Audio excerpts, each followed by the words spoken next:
இப்போ ஃபஸ்ட்டு இதை காமிச்சிரு. மெஷினில் எப்படி நூல் போடுறதுன்னு பார்க்க போகிறோம்.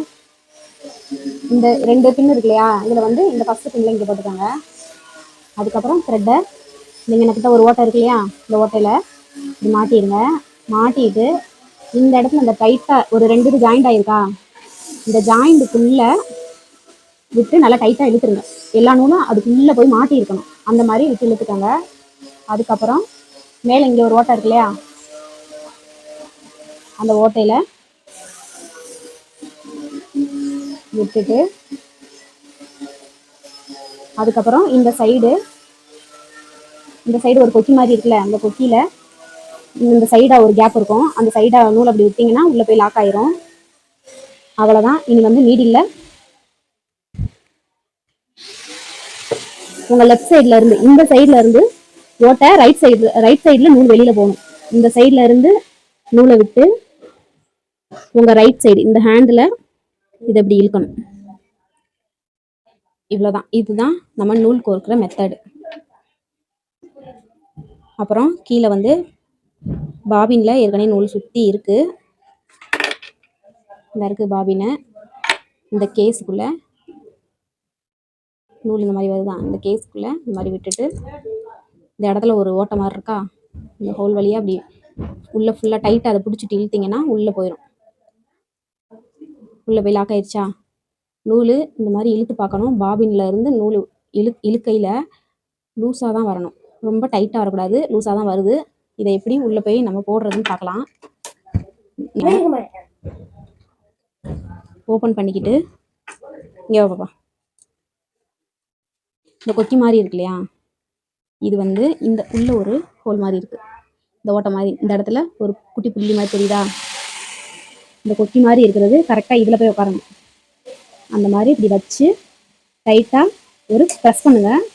டக்குன்னு போய் உள்ளே உட்காரும் ஒரு சவுண்டோட. அப்போ தான் நம்ம கேஸ் வந்து உள்ளே உட்காந்துருக்குன்னு அர்த்தம். இப்படி தான் கேஸை ஃபிட் பண்ணணும் கடல் மிஷினில்.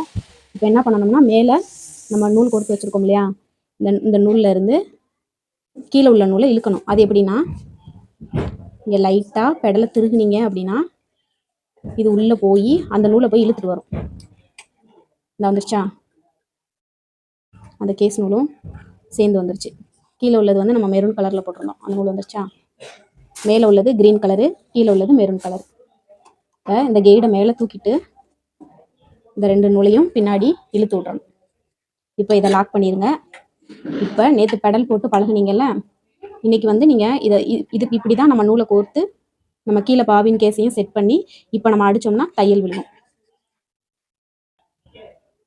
எப்பயும் போல் ஒரு 1/4 இன்ச்சு அப்புறம் ஒரு 1/4 இன்ச் 2 ஃபோல்டு பண்ணி கரெக்டாக இந்த ஓரத்துலேயே தையல் போடணும். கரெக்டாக இந்த கெய்டை கீழே இறக்கி விட்டுட்டு இதில் உங்களுக்கு ரிவர்ஸ் எப்படி போடுறதுன்னு நான் சொல்லித்தரேன். இங்கிட்டு வாங்க. ஆமாம், நான் ஆட்டுவேன். கொஞ்சம் முன்னாடி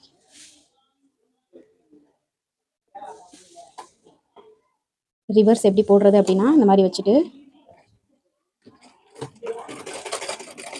இப்படி கெய்டை பின்னாடி கெய்டை இந்த மாதிரி தூக்கிக்கங்க. தூக்கிட்டு மறுபடியும் இந்த கிளாத்தை கொஞ்சம் முன்னாடி இழுத்துருங்க.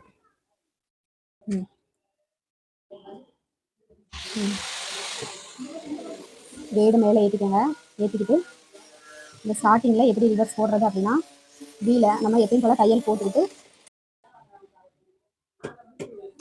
இங்கே காணும். இப்போ இங்கே காணும்.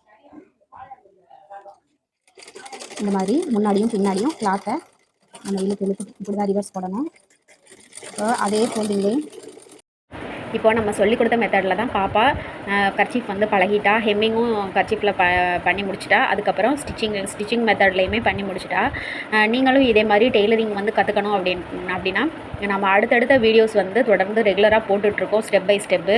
அதிலெல்லாம் பார்த்து போய் தெரிஞ்சுக்கோங்க. கண்டிப்பாக நம்ம சேனலை சப்ஸ்கிரைப் பண்ணிக்கோங்க. தொடர்ந்து உங்களுடைய ஆதரவு கொடுங்க. தேங்க்யூ ஃபார் வாட்சிங்.